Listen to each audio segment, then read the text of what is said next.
মূসা আলাইহিস সালামের আমলে দীর্ঘদিন যাবৎ বৃষ্টি বর্ষণ বন্ধ ছিল। উনার উম্মতরা মূসা আলাইহিস সালামের কাছে এসে ফরিয়াদ করলেন যে, হে আল্লাহর নবী মূসা, আপনি আল্লাহ রাব্বুল আলামিনের কাছে দোয়া করুন যাহাতে আমাদের বৃষ্টি বর্ষণ শুরু হয়। আমরা এই বৃষ্টিহীন তীব্র গরম আর সহ্য করতে পারছি না। মূসা আলাইহিস সালাম সবাইকে নিয়ে আল্লাহ রাব্বুল আলামিনের দরবারে এই নামাজ আদায় করে দোয়া করলেন। যখন মূসা আলাইহিস সালাম দোয়া করা শুরু করলেন তখন এই গরমের তীব্রতা আরো অধিক বেড়ে গেল। মূসা আলাইহিস সালাম অবাক হয়ে গেলেন। অবাক হয়ে আল্লাহ রাব্বুল আলামিনকে জিজ্ঞাসা করলেন যে, আল্লাহ, যখন আমি দোয়া শুরু করলাম তখন আপনি গরমের তীব্রতা আরো বাড়িয়ে দিলেন। মূসা আলাইহিস সালাম যখন এই কথা আল্লাহ রাব্বুল আলামিনকে বললেন, আল্লাহ রাব্বুল আলামিনের কাছ থেকে এই জবাব আসলো যে, হে মূসা, তোমার এই জমায়েতের মধ্যে এমন একজন ব্যক্তি আছে যে 40টি বছর আমি আল্লাহ রাব্বুল আলামিনের নাফরমানিতে লিপ্ত আছে। আমি রব্বে কারিমের এই একটি দিনও এই ইবাদত বন্ধই করে না। সুতরাং ওই ব্যক্তির জন্য আমি কওমের মধ্যে বৃষ্টি বর্ষণ বন্ধ করে দিয়েছি। মূসা আলাইহিস সালাম এই জমায়েতের দিকে তাকিয়ে বলেন যে, কে ওই নাফরমান ব্যক্তি? এই জমায়েত থেকে বের হয়ে যাও। মূসা আলাইহিস সালাম যখন বললেন তখন ওই নাফরমান ব্যক্তি এই জমায়েতের মধ্যে ছিল।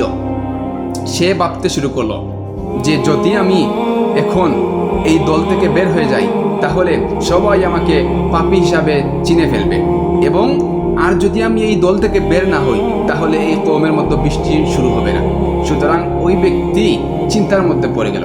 চিন্তার মধ্যে পড়ে আল্লাহ রাব্বুল আলামিনকে ওই ব্যক্তি বলল যে, আল্লাহ, আপনি তো দীর্ঘ 40 বছর আমি নাফরমানের পাপ ডেকে রেখেছেন, গোপন রেখেছেন। আল্লাহ, আজকে আপনি আমাকে বেইজ্জতি করবেন না।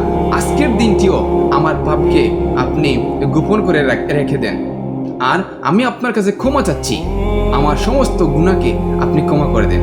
ওই নাফরমান ব্যক্তি আল্লাহ রাব্বুল আলামিনের কাছে এই বলে এই ক্ষমা প্রার্থনা করলো। আল্লাহ রাব্বুল আলামিন একদিকে ওই ব্যক্তির দোয়া শেষ হলো, অপরদিকে আসমান ভেঙে বৃষ্টি বর্ষণ শুরু হলো। সুবহানাল্লাহ। তখন মূসা আলাইহিস সালাম আবার অবাক হলেন। অবাক হয়ে আল্লাহ রাব্বুল আলামিনকে জিজ্ঞাসা করলেন যে, আল্লাহ, এই জমায়েত থেকে তো কেউ বের হয় নাই, তাহলে আপনি বৃষ্টি বর্ষণ শুরু করলেন? মূসা আলাইহিস সালামকে আল্লাহ রাব্বুল আলামিন জানিয়ে দিলেন, হে মূসা, যে ব্যক্তির জন্য আমি আল্লাহ রাব্বুল আলামিন বৃষ্টি বর্ষণ বন্ধ করেছিলাম সেই ব্যক্তির জন্য আমি আবার বৃষ্টি বর্ষণ শুরু করে দিয়েছি। সুবহানাল্লাহ। তখন আল্লাহ বললেন যে, আমি ওই ব্যক্তিকে ক্ষমা করে দিয়েছি। আল্লাহ রাব্বুল আলামিনকে মূসা আলাইহিস সালাম বললেন যে, হে আল্লাহ রাব্বুল আলামিন, ওই ব্যক্তিকে আমি কি একটিবারও দেখবো না?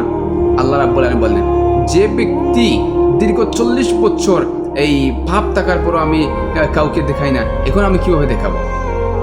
সুতরাং মূসা আলাইহিস সালামকে আল্লাহ না করলেন যে যাহাতে ওই ব্যক্তিকে দেখাবেন না।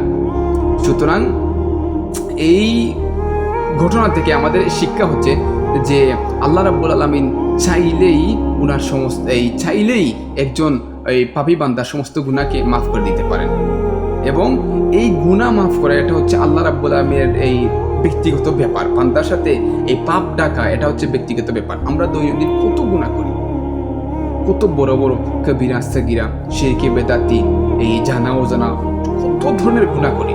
তামাম গুনাহ আল্লাহ রাব্বুল আলামিন এবং আমাদের এই ব্যক্তিগত ব্যাপার। এটা আল্লাহ রাব্বুল আলামিন এই গোপনভাবে ডেকে রাখেন, মানুষদের মধ্যে এই জাহির করেন না। এটা আল্লাহ রাব্বুল আলামিন এই গোপন করে রাখেন। এই জন্য আমরা সমাজে পাপী হিসাবে চিহ্নিত থাকি না। এটা আল্লাহ রাব্বুল আলামিনের একটি দয়া আমাদের উপর। আল্লাহ রাব্বুল আলামিন আমাদের প্রত্যেককে অসংখ্য সুযোগ দেন। যে আল্লাহ রাব্বুল আলামিন বলছেন, লা তাকনাতু মির রাহমাতিল্লাহ, যে বান্দা, তোমার যদি গুনাহ আসমান পরিমাণ হয়ে যায় এরপরও তুমি আমার দরবার থেকে নিরাশ হয় না।